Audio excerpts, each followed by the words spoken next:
Good morning po. Ayan. Every morning po ganyan yung ano ni Frankie. Nililinisan niyo po yung pool para laging blow. Yan na po yung roses. Look at the roses. Bumubulaklak na ulit. Si Frank. Yan. Ah! Bago yung short ni Frank. Kakaiba yung short niya. Look. Joke. So, yan na yung mga roses natin na grafting. This one. Ito po ang bango. Salmon na parang ang bango-bango niya po. Sobrang bango. Yung mga old roses po kasi yung binili ko para maiba naman. Oh. So, very sunny today. Labad. So, nilinis ko po yung nasa front dito.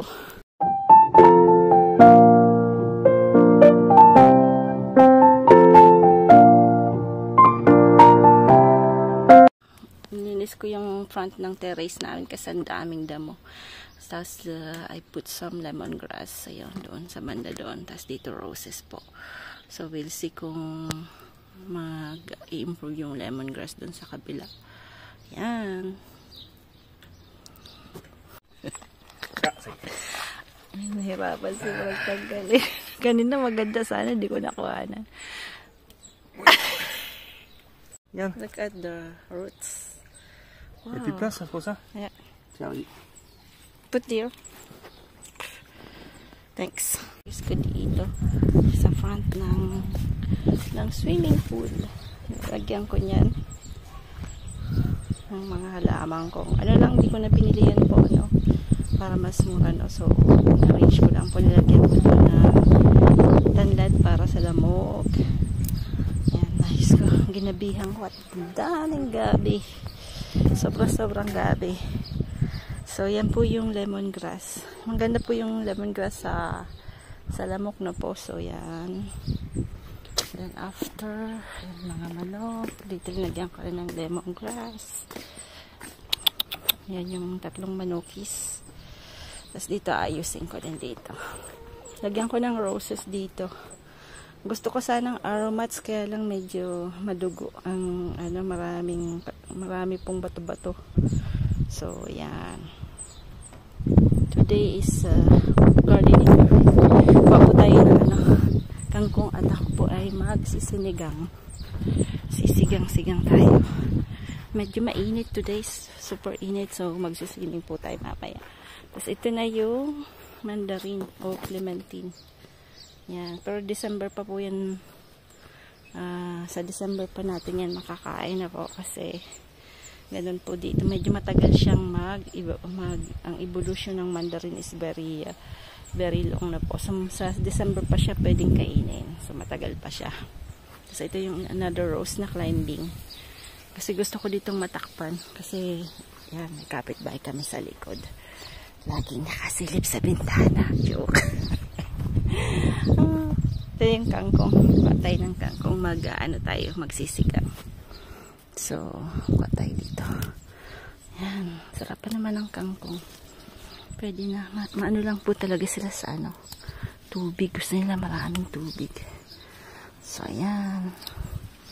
Sasarapan tayo nito mamaya. Yung dalawang bata, nagbus. Nagliwaliw sa city. Punta daw sila sa Asian Center. Siguro may namimiss na pagkain. Sabi ko, hatid mo na Frank. Sabi ni Frank, kayaan mo na. Banding yung dalawang bata. Kasi, syempre, paalis na po si Osh ng China. Kaya, medyo syempre, yung anak, yung kapatid niyang lalaki, mamimiss siya. Ganun talaga yun. Itong, pwede na rin natin itong kuhanan. Ay, hindi, wag na muna natin kuhanan kasi lumalaki. Yan yung ano, yung kamuti. Paborito ko pa naman yung kamuti. Yung tagos ng kamuti. Yung pa talaga yung mga namimiss ko. Yung puro mga talbos. Kasi mahilig pa ako sa leafy vegetables na po. Yung mustasa, kangkong, saluyot, tawag nito yan, talbos ng kamote, talbos ng kamuting kahoy. Kasi laking Bicol po ako na. So, mahilig po ako sa ganon, pinalaki po kami ni Mami sa di po nawala na po si Mami yung nag-alaga sa amin nung bata po kami, no. Ayun lang po yung masakit, yung pagka yung nito, yung malayo ka, hindi mo mapupuntahan dahil syempre po sobrang may mga pagka nagkaroon ka na rin ng sariling pamilya, may sarili ka na rin pong mga sariling ang tawag nito, hindi naman problema, but yung parang priority na po sa buhay, yung mga anak mo, yung work mo, yung bahay mo, yung siyempre po. So ayun, so this year talaga hindi kami makakauwi ng Pilipinas gawa nung ang dami namin papers na ginagawa, inaano po no, sa mga bata, kasi dito po pagka mag-university na sila, maghahanap ka ng apartments nila, ang daming messages, ang dami pong papers. Ewan ko po sa ibang bansa, but dito po sa France ang dami pong papers na kailangan, ang dami as in si Frank medyo hilo-hilo na po siya nahihilo na siya sa paperworks. Anyway, may iba naman tayo. Ayan, bisitahin natin itong tomato. Malaki na. Parang hindi siya yung maliliit na tomato. Sabi nung kakuleg ko, yung ano lang daw to, cherry tomato. Pero hindi eh. Kasi, tingnan nyo po, oh. Hindi pa siya dapat ganyan lang siya kalaki. Tapos, red na siya na po. So, I don't think na it's cherry tomato. Malamang malalaki tong tomato na to. So anyway, wala tayong magagawa. Pwede na rin yan, di ba? Yan, nagka-climb na sila, malapad na silang mag-climb. Yan. Tapos ito pong yung flower na yan, yung sa next po yan. So gagawin ko po yan ng buto. Yan po ay magiging buto. Yan pong pantanim natin next season na po. So yung pag nagpo-flowers na po yung mga pananim nyo, gagawa na po sila ng seedlings. So kaya yung iba pong pinapa-flower ko, ibig sabihin po kasi gagawin ko pong pang tanim yung buto. So kaya tapos yung sayote, grabe na rin. Tapos umulan po kahapon, so nasarapan talaga sila. Kakanap na yung sayote. Tapos ito yung bigay ito ni ka-farmer na buto ng kalabasa. Mahilig po kasi kami sa kalabasa. Mahilig po siya sa kalabasa din. Medyo mahangin po today. Tapos ayan na, marami pa rin bulaklak sa kapaligiran. Yun po yung gusto ko, yung bulaklak. So halo po tayo, bulaklak tsaka pananim po. Ayan, magandang buhay sa lahat. Natin kung ginagawa ni Frankie. Ano ba ginagawa ni Frankie? My God. What do you do? Change the pie? Hein? Mais il a encore des pailles? Maman, elle a pas fait, hein? Il va pas faire des pailles parce que... Maman poule, elle fait pas dans les pailles, hein? Elle pas touche la merde, hein? Don't touch the cacabuda. Hein? Oh, pourquoi j'ai ça? Oh no, kailangan niya daw ng ashes ng abo. Ito na, sana naupo na lang ako doon, ha? Yeah? Baka daw magkasakit yung kanyang tatlong manokis. Yeah, Frankie. Frankie! Nangangalay na ako, Frankie. Oh. Ha?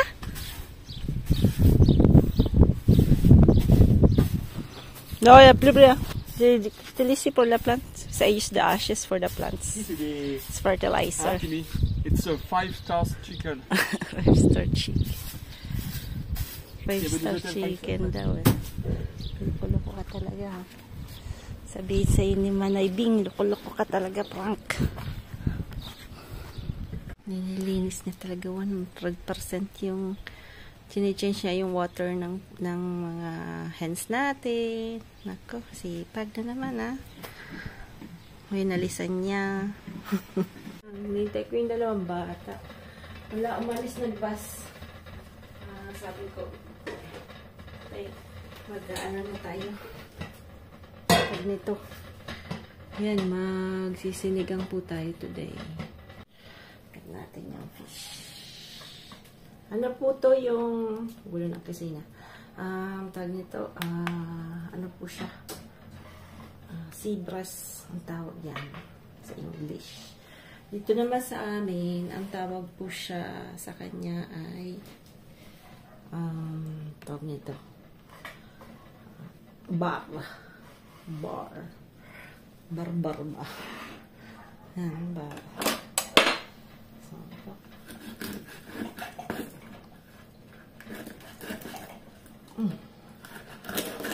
White pa.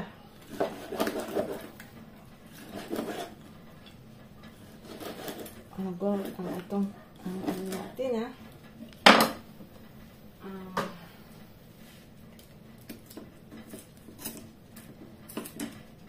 Kasi tinatanggal tong mga to.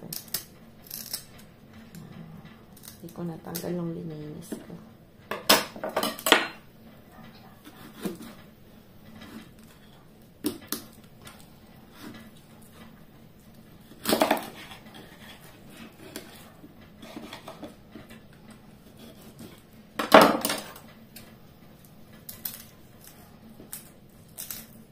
Yan. So lang yan kasi dami pa adobo po. Meron pang adobo. Tapos ito na yung kangkong ng garden natin na po. Nang lalagay na.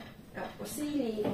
Yan lang pang adobo ko kasi walang gaanong gulay na po. So, ayaw ko pa namang anuhan yung meron na rin sana konting talbos. Kaya lang, saka na lang pag madami-dami na kasi kawawa naman yung atong kamuting natin, Hindi pa masyadong malaki. Yan, so. Sinigang lang tong duro. Sinigang na duro. Dahil wala gaanong salog. Isa lang may sabaw kasi paborito ni Osh to Mas paborito ni Osh yung sinigang kaysa yung sabaw ng baboy na po. Sabaw ng gusto niya mas gusto niya po yung sinigang ang isda.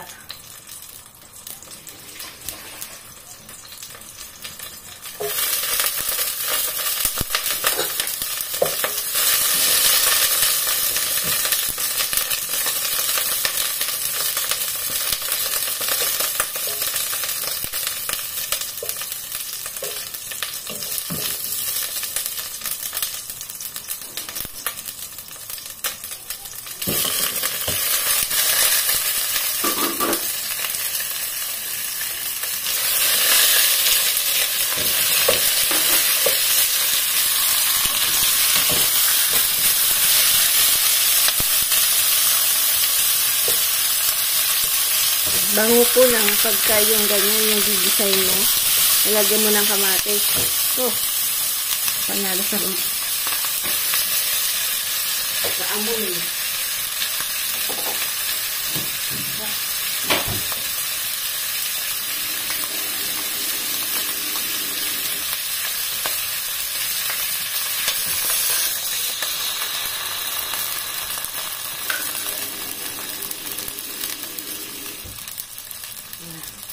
Bilisan lang yan.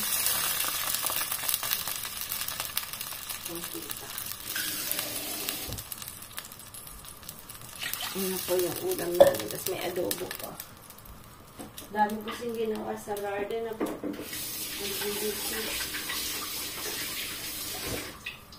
Naging busy.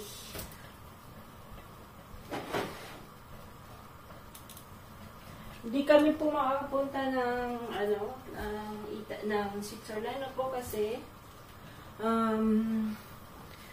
na-late po yung ni Osh, yung tawag nito, yung mga papers ni Osh. So, hindi po kami makakapunta. Siguro next time na lang.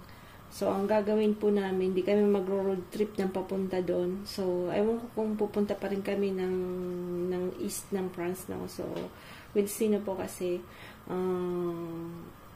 daming inaasikaso namin papers as of now na po. So, yung dalawang bata po kasi mag-aaral sa ibang lugar na po. So, si Sam dito lang sa France, kaya lang kailangan pong ang dami ding kailangang requirements.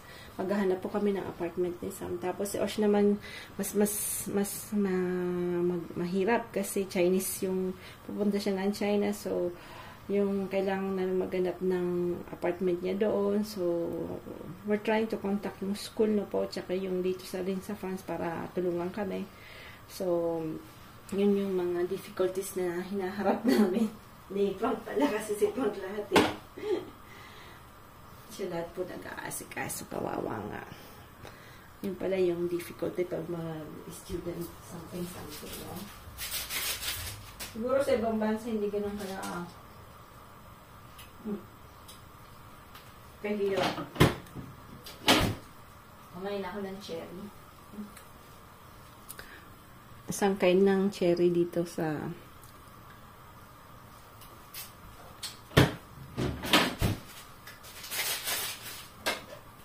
ayan.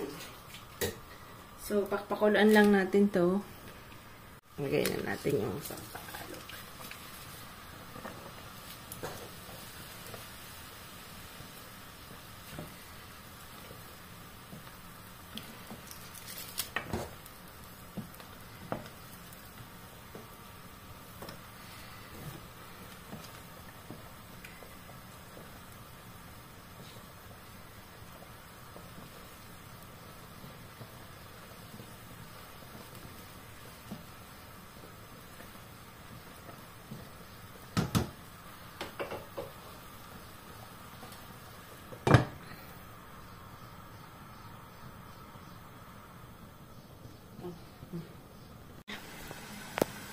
Kumain na natin to. Yan. 5 ang sardinas. Yung inano ko po yan. Yung nilinisan ko nung isang araw. Yung iba po, inano ko. Inagay ko sa ref.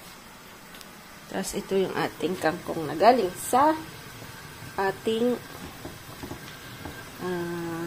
tsaka sili. Yan lang. Yan lang po yung ano ko. Sahog ko. Yan, papatay na natin, no? Para huwag masyadong lutong-luto yung gulay. Ganun po. Uy, pitay! Pumutok ang dimungkog na to, ah.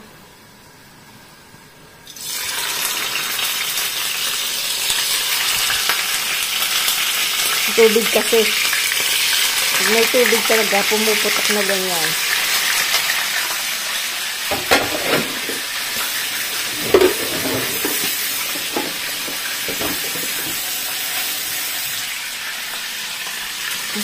Gulo. Takot na siya ako. Takot ko. Ang ko. No, siya. Uwe, sabi ko. So, dami pong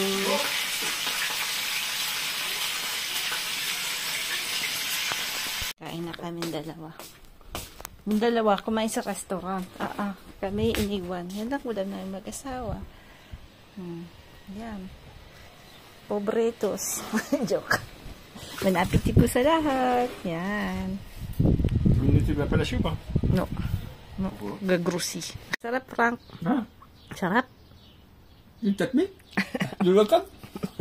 Sarap. Kuhan si Frank. Ang kalokohan na naman to si Frank. Ang kalokohan na naman. Diyos nag-swimming. Ayan. Sige. Kasi. Sakit. Naganapit. Naganapit.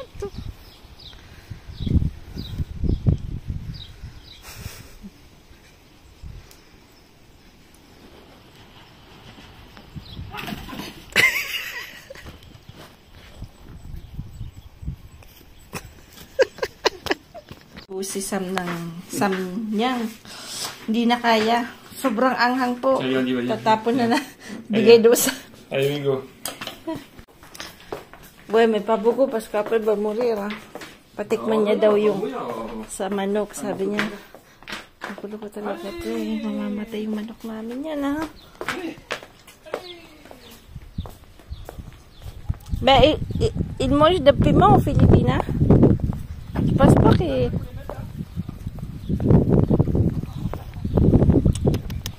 Samyang. Bah, à partir, c'est pas grave. Non.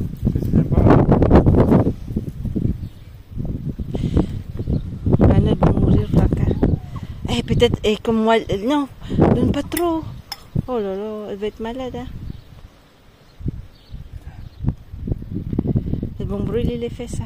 Peut-être les œufs, ils vont pas sortir demain. Ah, c'est trop talaga. Nakaloko talaga ito. Ferme la porte, hein. Bon, c'est pas pour ça, hein. Je ne sais pas ça. Bah Ça si. pique le cul, puis c'est tout. Comme ça. Petrobel, elle était morte comme ça.